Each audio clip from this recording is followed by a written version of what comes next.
Assalamualaikum warahmatullahi wabarakatuh.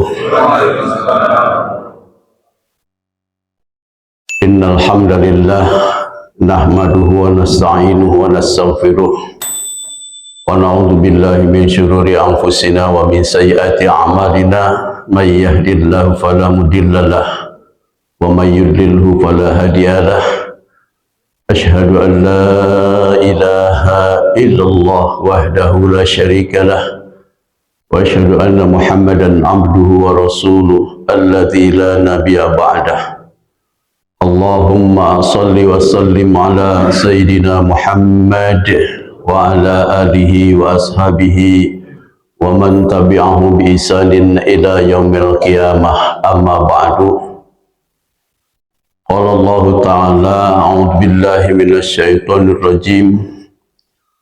Walau anna ahlal qura amanu wattaqaw la fatahna 'alaihim barakatim minas sama'i wal ardh walakin kadzabu fa akhadhahum bima kanu yaksibun. Shadaqallahul ladzim.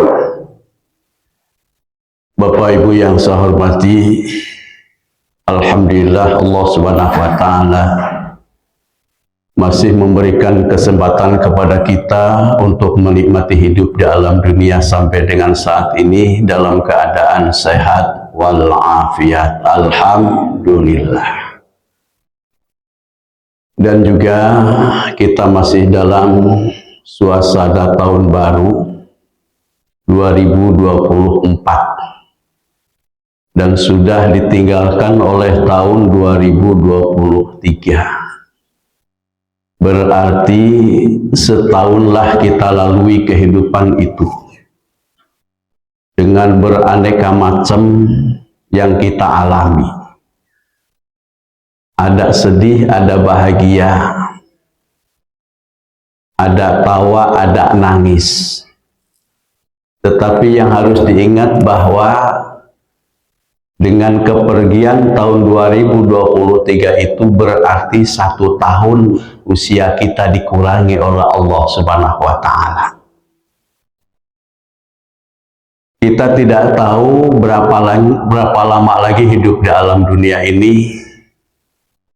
Apakah hanya tinggal beberapa tahun lagi, atau mungkin hanya tinggal hitungan bulan, hitungan hari, atau boleh jadi malaikat maut sudah akan diutus untuk menjemput ruh kita. Ini pasti, Pak. Kalau Nabi usia pada saat itu dijemput ruhnya oleh Allah mengutus malaikat maut pada saat usia 63 tahun. Sekiranya ibu bapak ada yang usia 61 tahun, berarti tinggal 2 tahun lagi. Sekiranya kalau udah ada usia yang 62 tahun 11 bulan, berarti tinggal sebulan lagi. Ini benar Bapak Ibu. Kita hidup di alam dunia hanya sebatas waktu yang Allah tentukan. Dengan harapan semoga pada saat meninggalkan alam dunia ini kita dalam keadaan husnul khotimah. Bapak Ibu yang saya hormati, kembali ini sebagai ban serep. Mudah-mudahan ban serepnya nggak buru-buru kempes lagi. Ya, ini Ustadz Hasan sudah menghubungi Ustadznya ini. Udah oke. Yang namanya manusia kan hanya berencana. Allah lah yang menentukan segala-galanya. Baik Bapak Ibu yang saya hormati, bagaimana kiat supaya kita hidup ada di dalam keberkahan dari Allah Subhanahu wa taala? Apa itu barokah? Menurut bahasa, barokah itu adalah mengembang, memuai. Sedangkan menurut para kiai, barokah itu adalah ziyadatul khair, menambah-nambah kebaikan. Nah, kita sering berdoa kepada orang, Semoga Bapak Ibu dengan keluarga mendapatkan barokah. Dan juga orang suka mendoakan kepada kita, semoga Bapak Ibu juga mendapatkan barokah. Ini luar biasa. Ya. Nah, bagaimana konsepnya? Dan barokah pada saat apa? Jadi barokah itu diharapkan di dalam segala suasana. Barokah pada saat lagi muda, barokah pada saat sudah sepuh atau sudah tua, barokah pada saat masih aktif bekerja, berkah pada saat sudah pensiun. Nah, ini keinginan kita. Kiatnya bagaimana? Nah, kita lihat di dalam surat 7 ayat 96. Walau anna ahlal qura amanu wattaqau la fatahna alaihim barakatin minas sama. Sekiranya penduduk negeri, sekiranya penduduk kampung, sekiranya penduduk daerah amanu wattaqau, beriman kepada Allah dan bertakwa, la fatahna, sungguh kami buka barokatin, barokah minas sama, dari langit, wal ardi, dari bumi. Jadi kuncinya supaya kita hidup barokah cuma dua, yaitu beriman dan bertakwa kepada Allah Subhanahu wa Ta'ala. Ya. Alhamdulillah kita ini sudah beriman dari semenjak berada di dalam rahim kita. Lahir ke alam dunia sudah beriman kepada Allah. Dan ini mahal, Pak, iman ini. Para nabi, para rasul itu menanamkan iman, luar biasa perjuangannya. Kita lihat sejarah, Masya Allah, itu Nabi Ibrahim, Pak. Setiap hari itu menanamkan iman kepada kaumnya, yang pada saat itu adalah dipimpin oleh seorang yang durjana, namanya Raja siapa? Namrud. Bahkan bapaknya ternyata tidak beriman kepada Allah. Terus Nabi Ibrahim setiap hari, door to door, face to face, menanamkan kalimat la ilaha illallah. Bapaknya tidak beriman kepada Allah Subhanahu wa Ta'ala. Nabi Musa alaihissalam, dari mulai bahasa yang lembut sampai dengan argumentasi yang sedikit agak kasar, bahkan berperang menghadapi Fir'aun, tetap Fir'aun tidak beriman kepada Allah Subhanahu wa Ta'ala. Nabi Nuh alaihissalam, Masya Allah, sampai berusia 950 tahun, Pak, coba. Usianya 950 tahun. Dia berdakwah terus. Dalam riwayat sampai berapa orang? Hanya 80 orang yang ikut beriman kepada Allah. Termasuk anak dan istrinya tidak beriman kepada Allah. Nabi kita, Nabi Muhammad Sallallahu Alaihi Wasallam, Pak, berdakwah kepada kaum Quraisy. Luar biasa perjuangannya itu. Tiap hari ternyata pamannya Abu Jahal dan Abu Lahab tidak beriman kepada Allah Subhanahu wa Ta'ala. Ini Masya Allah. Nah, kita ini alhamdulillah sudah beriman. Hanya iman kita adalah iman keturunan, bukan iman hasil perjuangan. Kalau iman hasil perjuangan, Pak, kokohnya luar biasa. Karena kita keimanannya keturunan, kurang begitu kokoh. Tapi alhamdulillah kalau di sini imannya sudah kokoh semua, kan gitu. Iya. Dan iman itu adalah akan memberikan motivasi kepada diri untuk semangat beribadah. Ya. Dan iman itu adalah kalau diperumpamakan seperti apa? Seperti setrum. Kenapa kipas angin dan AC itu nyala? Karena ada setrum. Kenapa lampu ini nyala begini terang luar biasa? Karena ada setrum. Kenapa mic ini bisa nyala? Karena ada setrum. Bagaimana kalau seandainya nih setrum ada, mic ada, lampu ada, AC, kipas angin ada, tapi kok nggak muter, kok nggak nyala? Berarti itu koslet, Pak. Ya. Nah sekarang kalau orang yang beriman kepada Allah, mengaku diri beriman kepada Allah, tapi dia tidak mau sholat, tidak mau puasa Ramadan, tidak mau berzakat, berarti itu sama dengan orang koslet. Padahal setiap hari dipanggil oleh Allah, hayya ala sholat, hayya ala sholat. Ini kalau saya perhatikan ini jamaah, ini wajah-wajah yang biasa. L4 ya. Lu lagi kelihatannya.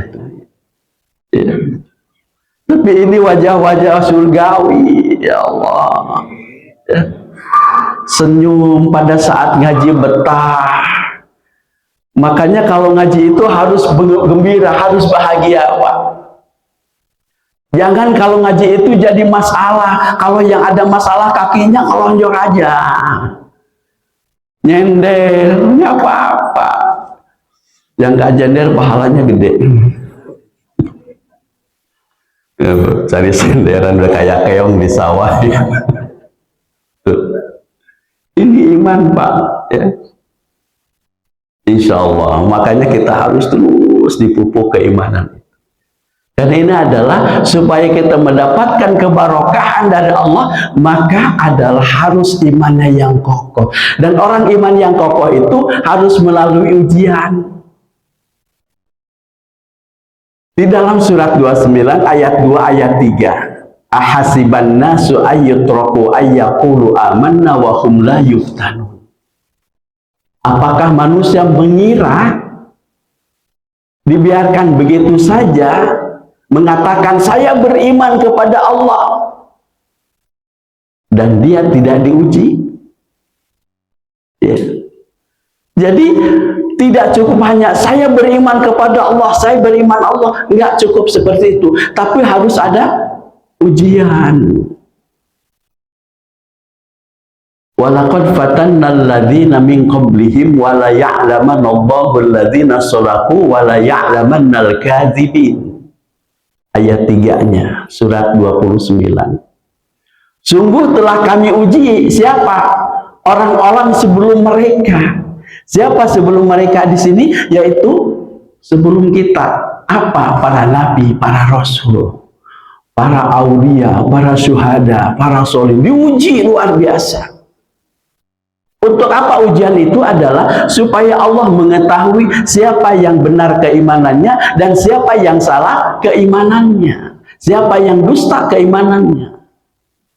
Gitu tuh. Ya. Nah ini termasuk ujian ini. Penceramahnya nggak datang diuji, itu pengurus ini. Dok-dokan, Masya Allah. Ini pengalaman, Pak. Kalau Jumatan itu selalu dikontak itu khotibnya. Kalau khotibnya belum kelihatan ada di tempat, itu pengurus itu deg-degan. Coba aja jadi pengurus, nyobain. Ya.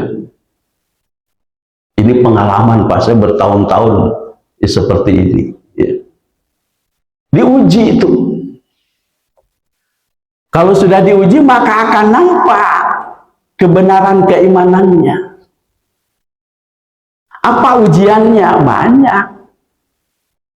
Digambarkan di dalam surat 2 ayat 155. Ujian Allah itu. وَلَنَبْلُوَنَّكُمْ بِشَيْءٍ مِّنَ الْخَوْفِ وَالْجُوعِ وَنَقْصٍ مِّنَ الْأَمْوَالِ وَالْأَنفُسِ وَالثَّمَرَاتِ وَبَشِّرِ الصَّابِرِينَ الَّذِينَ إِذَا أَصَابَتْهُم مُّصِيبَةٌ قَالُوا إِنَّا لِلَّهِ وَإِنَّا إِلَيْهِ رَاجِعُونَ ulaika alaihim shalawatun mir rabbihim wa rahmah wa ulaika humul muhtadun. Allah Subhanahu wa taala menegaskan, dan sungguh kami akan uji kalian dengan sedikit ketakutan. Sedikit ketakutan. Ini memang orientasi kepada para sahabat, Pak. Sudah beriman kepada Allah, diuji dengan beraneka macam perang di zaman Rasulullah. Perang itu sampai 27 kali, Pak. Perang di zaman Rasulullah itu bukan rebutan minyak. Perang di zaman Rasulullah adalah menanamkan akidah. Rasa takut pasti ada. Ya. Di kita juga ada rasa takut. Orang kaya takut miskin. Orang sehat takut sakit, kan gitu. Orang yang punya jabatan tinggi takut lepas jabatannya. Kan sekarang begitu. Udah punya jabatan, disetting, takut lepas jabatannya, kan gitu. Walanabluwannakum bisyai'in minal khaufi wal ju', diuji dengan rasa lapar. Wa naqsi minal amwal, dan kekurangan harta. Wal anfus, diuji dengan jiwa, bisa sakit, bisa meninggal dunia. Nah, disitulah akan nampak keimanan kalau sudah diuji. Maka kalau sudah dia kuat keimanannya, maka dia akan mendapatkan kesabaran. Imannya jadi kokoh. Sampai Allah memberikan hiburan, wabasyiris sabirin, sampaikanlah berita gembira kepada orang yang sabar. Siapa orang sabar itu? Adalah alladzina idza asabatu musibah qalu inna lillahi wa inna ilaihi rajiun. Orang sabar itu apabila ada musibah, sandarannya bukan kepada siapa-siapa, kepada Allah. Inna lillahi wa inna ilaihi rajiun. Hanya milik Allah lah kita ini semua, dan akan kembali kepada Allah Subhanahu wa taala. Ulaika alaihim shalawatun mir rabbihim wa rahmah. Mereka itulah yang mendapatkan sholawat dari Allah Subhanahu wa taala. Artinya sholawat di sini adalah bukan sholawat Allah kepada kita, mencurahkan keberkahan kepada kita semua. Wa ulaika humul muhtadun, dan mereka itulah yang mendapatkan petunjuk. Ya. Ini ujian bagi orang yang beriman.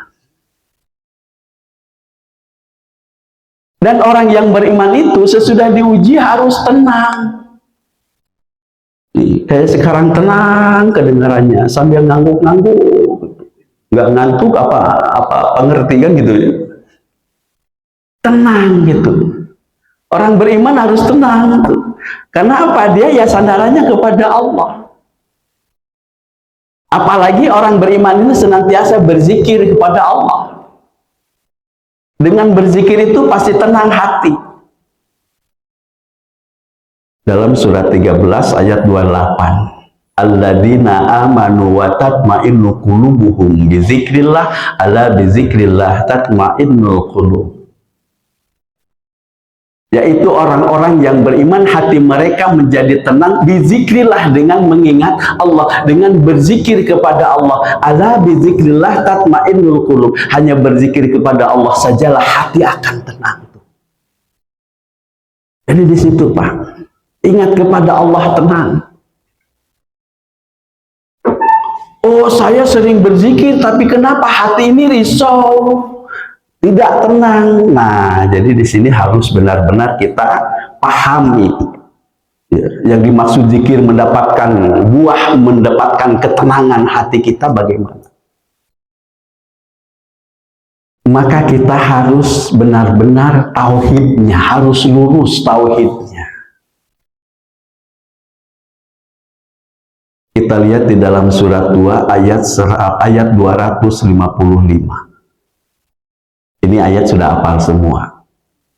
Terkenal dengan sebutan ayat kursi. Allahu la ilaha illa huwal hayyul qayyum. Nih, orang yang beriman akan dia hatinya tentram dengan berzikir kepada Allah. Penjelasannya sini. Ayat kursi.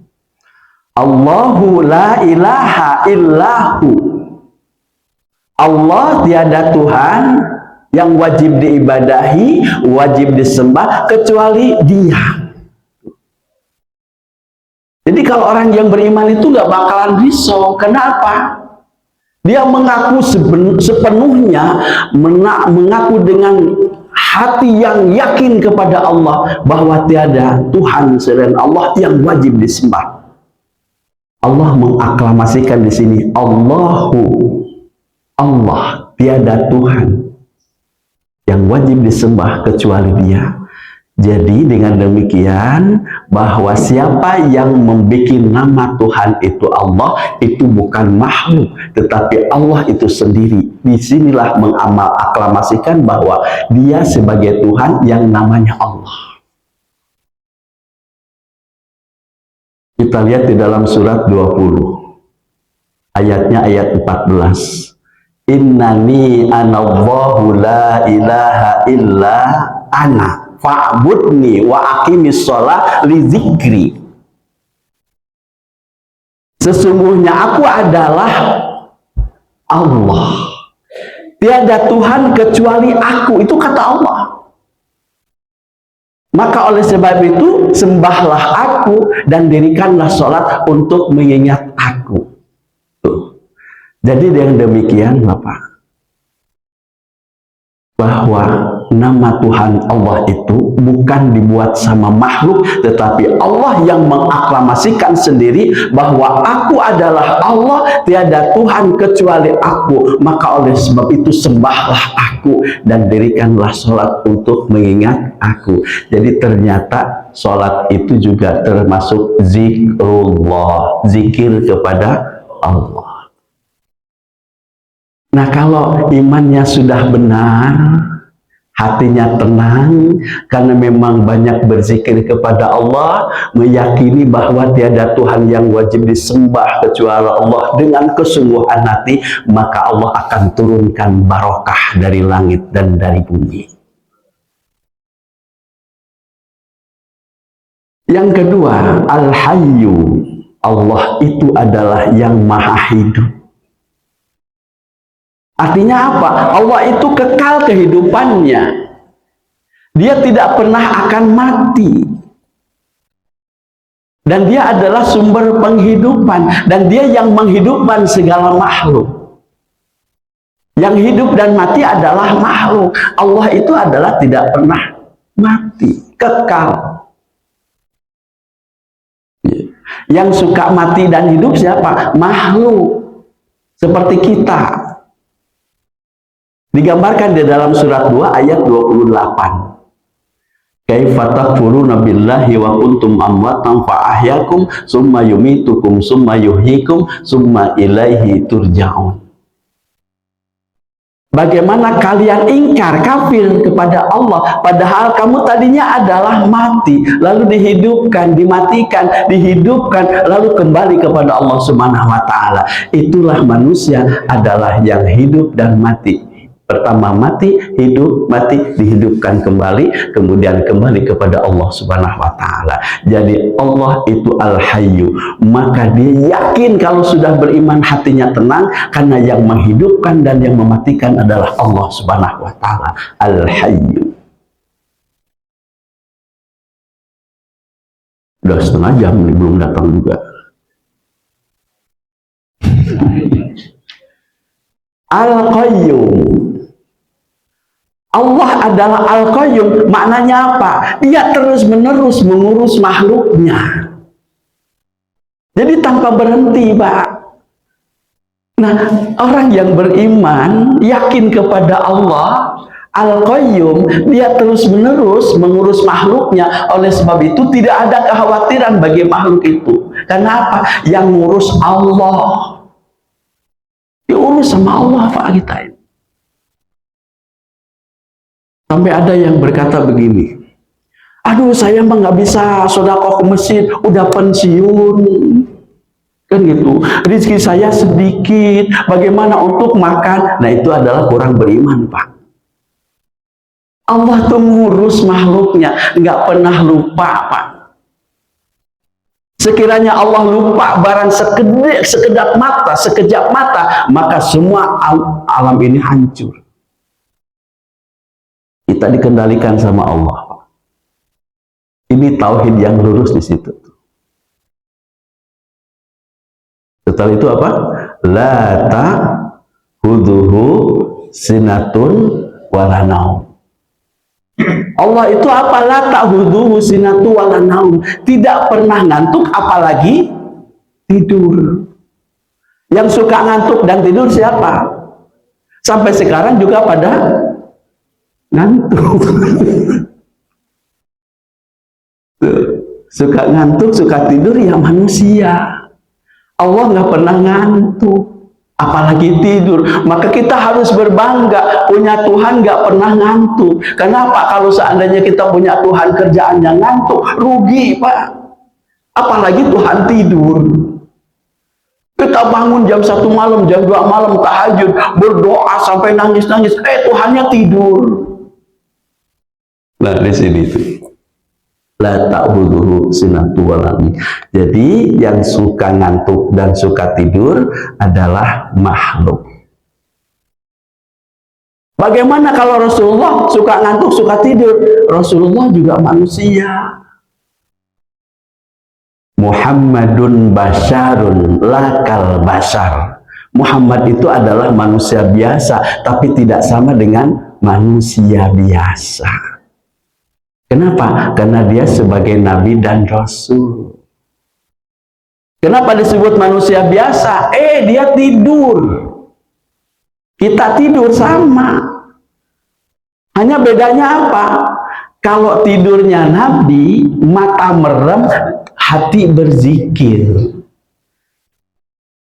Kalau kita tidur, Masya Allah, mata merem, hati kebau.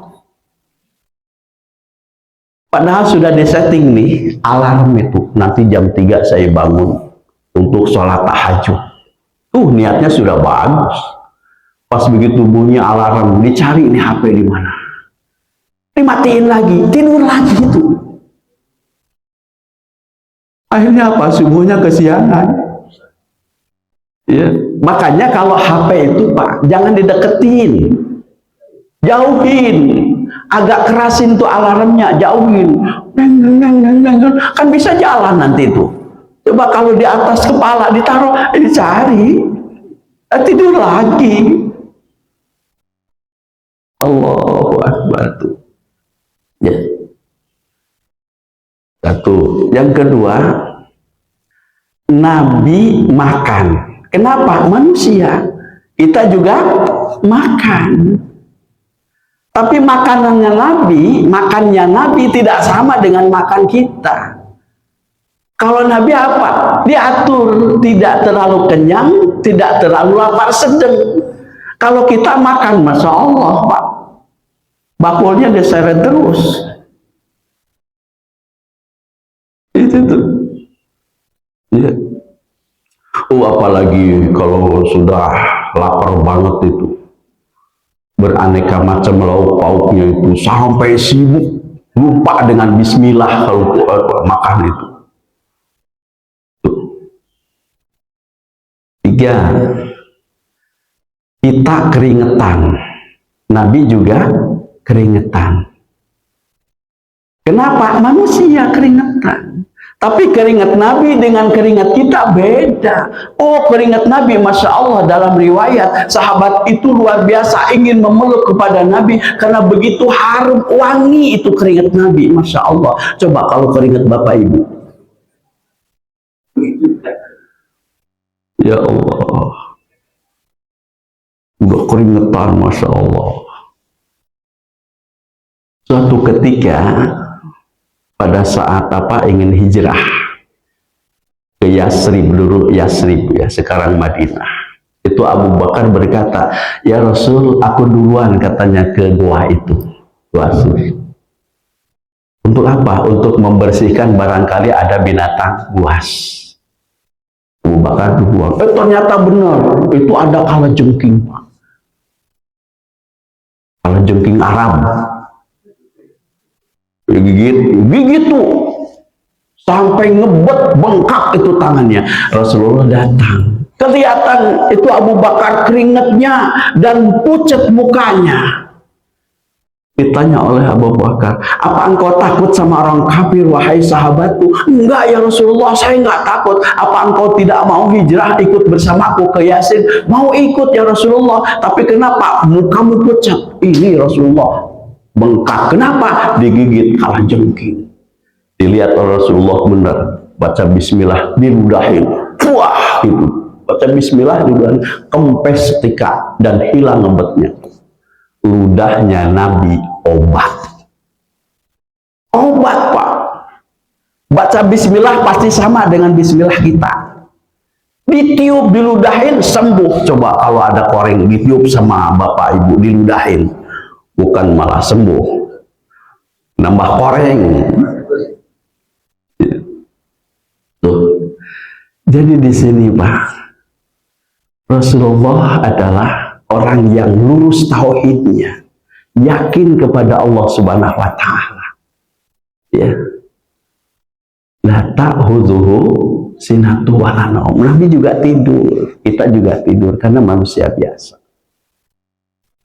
La ta'khudhuhu sinatun wa la naum. Lahu ma fis samawati wa ma fil ardh. Nah, awas, Pak. Ini ayat kursi bukan hanya dibaca, tapi ini dimaknai sehingga keyakinan kita, tauhid kita menjadi lurus. Ini kadang-kadang gini, ada orang kesurupan, bacain surat ayat kursi, baca berulang kali, itu kesurupannya nggak sembuh-sembuh. Kenapa? Yang masuk jin Islam. Pas begitu Allahu la ilaha wal hayyul qayyum, kata si jin, saya juga hafal katanya. Jadi ayat Quran termasuk ayat kursi itu bukan untuk musir jin, untuk dipahami lalu diamalkan dalam kehidupan. Nah, di sini lahu ma fis samawati wa ma fil ardh. Miliknya lah apa yang ada di bumi dan apa yang ada di langit. Lahu ma fis samawati wa ma fil ardh. Baginya lah atau miliknya lah apa yang ada di langit dan ada di bumi. Ini harus benar-benar kita pahami, Pak. Kalau begitu kita hidup di alam dunia, termasuk diri kita adalah milik Allah. Dan ini harus kita amalkan. Di dalam menjalankan kehidupan itu, kita tidak boleh merasa memiliki sepenuhnya. Karena kalau memiliki sepenuhnya, nanti satu ketika akan terjadi apa? Kekecewaan. Kita harus belajar sama tukang parkir, Pak, di mall. Tukang parkir, Masya Allah, mobil masuk, bagus-bagus mobil, mereknya berbeda-beda, hebat. Dia urus, dia jaga. Lalu pas begitu satu persatu keluar, habis satu parkiran itu, dia tidak bersedih. Banyak mobil tidak sombong, habis mobil tidak sedih. Kenapa? Karena dia tidak merasa memiliki, cuma merasa dititipi. Ya, coba tukang parkir begitu. Ini mah enggak petantang-petenteng. Oh, mobil saya banyak, tukang parkir nanti habis juga kan gitu. Nah, kita juga begitu. Diri kita, keluarga kita, harta yang kita usahakan, semua milik Allah. Gambarannya kita kan sering mengantarkan jenazah, mengubur jenazah. Sebanyak apapun itu harta, setinggi apapun itu jabatan, sebanyak apapun itu kawan sahabat, pada saat dikubur, lihat di situ. Masya Allah, cuma dibungkus dengan kain kafan berwarna putih. Itu pun kalau meninggal dunianya dalam sifat kewajaran. Tapi ada yang tidak wajar. Allah takdirkan pecahnya pesawat, nggak ketemu kan gitu. Tenggelamnya kapal di lautan, nggak ketemu. Bahkan ada yang dibakar kan gitu. Jadi oleh sebab itu, kalau kita merasa memiliki sepenuhnya, satu ketika akan dapat kekecewaan. Tapi kita tanamkan di dalam kehidupan ini adalah merasa dititipi dan merasa diamanati. Kalau demikian adanya, maka dia akan memelihara, menjaga titipan itu. Mata kita dititipkan sama Allah, alhamdulillah bisa melihat, kan itu, jaga. Telinga kita bisa mendengar, mulut kita bisa berkata-kata, harus dijaga. Jangan sampai berkelana, Pak ya. Mata jangan berkelana. Sesuatu yang diharamkan sama Allah dipentelengin. Apa pentelengin itu? Dipelototin ya. Kan beda, Pak. Itu kalau mata itu punya arti tersendiri. Coba lihat kalau orang lagi marah, matanya kayak apa? Pelotot. Ada mata sinis, Pak. Mata sinis gimana tuh? Yang hitamnya ke pinggir, nah gitu aja. Tuh. Saya lihat kemarin di debat itu ada yang mata sinis. Gitu ya. Dan ada mata yang berbunga-bunga, hatinya indah, Masya Allah, luar biasa. Nah, itu harus dijaga. Ini amanah Allah, mata, telinga, mulut. Dengan mata, dengan telinga, dengan mulut akan menyebabkan orang itu menjadi baik dan akan menyebabkan orang itu menjadi buruk. Asbab dari paca indah ini. Bahkan di dalam surah 7 ayat 179. Walaqad dara'na li jahannama katsiran minal jinni wal ins lahum qulubun la yafqahuna biha wa lahum a'yunun la yubsiruna biha wa lahum adhanun la yasma'una biha ulaika kal an'ami bal hum adall ulaika humul ghafilun. Dan sungguh banyak nanti penghuni neraka itu adalah dari bangsa jin dan manusia. Jin dan manusia yang bagaimana? Lahum qulubun, mereka punya hati tetapi la yafqahuna biha, hati mereka tidak digunakan untuk memahami ayat-ayat Allah. Apa itu ayat? Ayat itu adalah tanda kekuasaan Allah. Ada dua ayat, Pak, yang harus kita ketahui. Yang pertama ada ayat qauliyah dan ada ayat qauliyah. Ayat kauniyah adalah ciptaan alam semesta, inilah ayat kauniyah. Bentuk betapa hebatnya kuasa Allah, termasuk diri kita adalah kauniyah. Ya. Makanya benar, sekiranya kita ingin bertambah iman, maka harus tadabbur alam. Tadabbur bermakna renungan, berpikir, tafakur alam. Coba ke puncak. Kalau di bawah dipakai untuk merenung, Pak, di puncak, Masya Allah. Sehingga orang Arab itu sering berkata, katanya itu, hadihi jannah. Kata orang Arab. Ini adalah surga. Kenapa digambarkan dalam Al-Quran? Jannatun tajri min tahtihal anhar. Surga itu mengalir di bawahnya sungai-sungai. Di puncak, lihat. Udah sejuk, udah dingin, Masya Allah. Villa-villanya bagus-bagus, bahkan termasuk ada juga bidadari puncak. Ya, bidadari puncak, maka pada senang ke sana itu. Ada bidadarinya tuh. Punya hati tapi tidak dipakai untuk memahami ayat-ayat Allah. Mereka punya apa mata, tapi matanya tidak digunakan untuk melihat kekuasaan Allah. Mereka punya telinga tapi tidak dipakai untuk mendengarkan kalimat-kalimat Allah, tanda-tanda kekuasaan Allah. Nah, sekiranya potensi yang Allah berikan ini dengan fitrahnya tidak digunakan dengan sesuai kehendak Allah, apa kata Allah? Ulaika kal an'ami bal hum adall. Mereka itu adalah bagaikan binatang ternak. Ya, binatang ternak, Pak. Balhum adol, bahkan lebih buruk lagi, lebih sesat lagi daripada binatang ternak. Gitu ya. Tetapi kalau potensi yang Allah berikan kepada kita dengan fitrahnya, mata, telinga, bahkan semua anatomi tubuh digunakan sesuai dengan kehendak Allah, maka dinilai manusia itu mulia, akan lebih mulia daripada malaikat. Tuh. Jadi buruknya kalau sudah buruk adalah lebih buruk daripada binatang. Dan memang menurut survei begitu, Pak. Coba, itu binatang ini makannya saja bisa diatur, Pak, ya.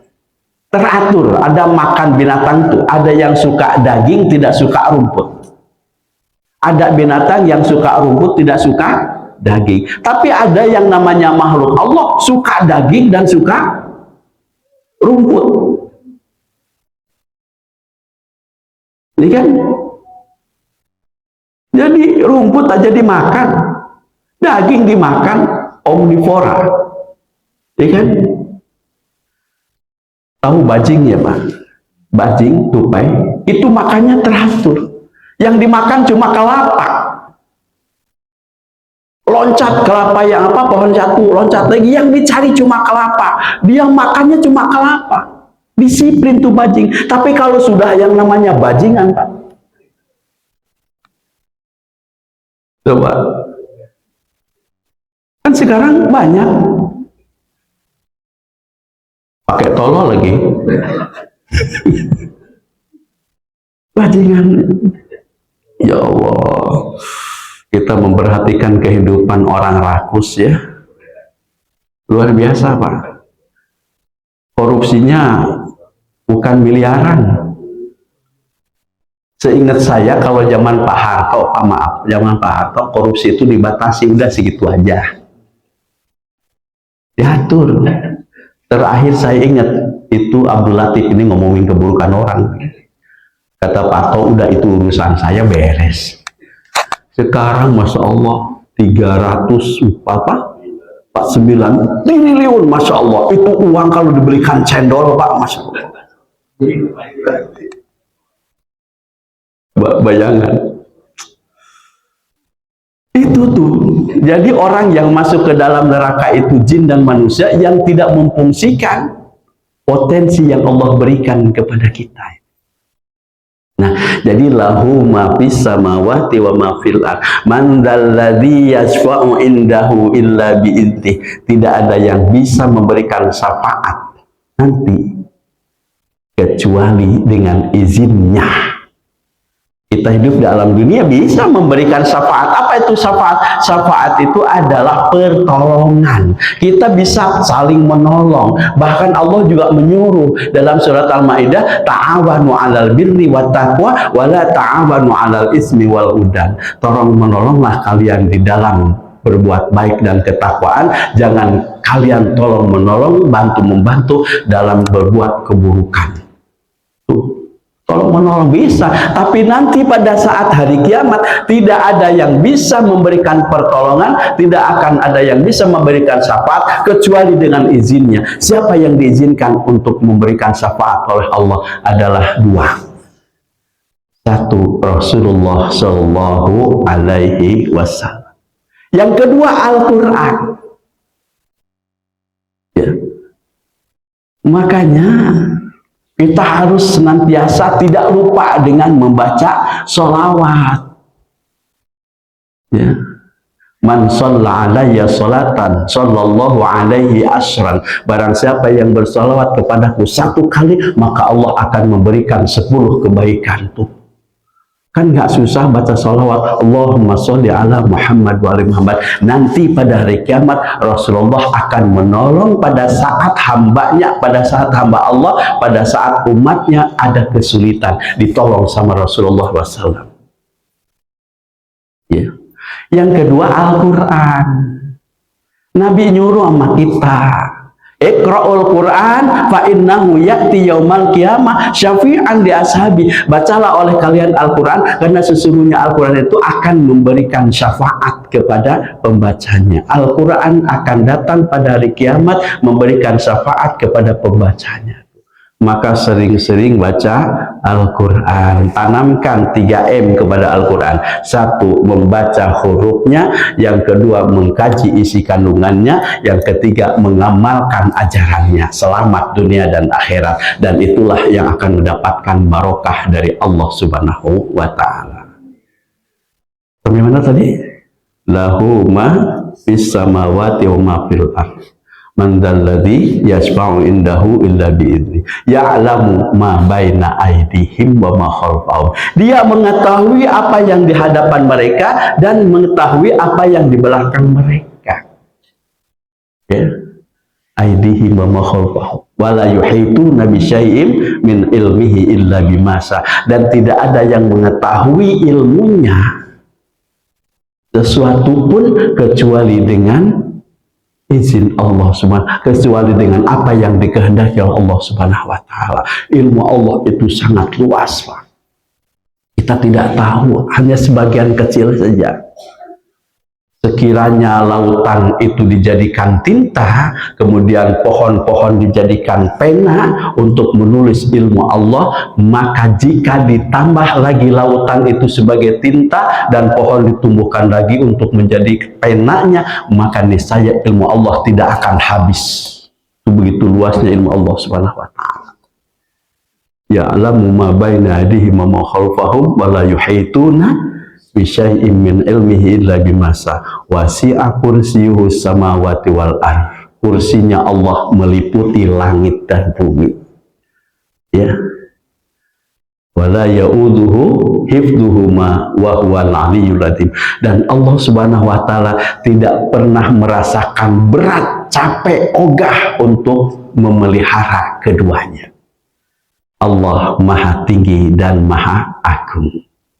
Itu adalah orang yang lurus hatinya, menjadi orang yang iman yang sempurna, akan mendapatkan ketentraman apabila dia sudah paham dengan makna kalimat-kalimat ayat kursi itu. Niscaya itulah yang akan mendapatkan kebarokahan dari Allah. Yang kedua, ini baru satu. Yang kedua, bertakwa. Ya. Takwa bermakna imtisalu awamirillah wajtinabun nawahi, yaitu berusaha melaksanakan perintahnya dan menjauhi segala larangannya. Ya, insya Allah kita semua berada di masjid At-Taqwa, membawa suasana menjadi orang yang bertakwa. Orang yang bertakwa itu akan beruntung dunia dan akhirat. Tadi barokah dari langit, barokah dari bumi, dan di akhirat nanti akan beruntung adalah dengan masuknya ke dalam surga. Di dunia Allah akan kasih solusi.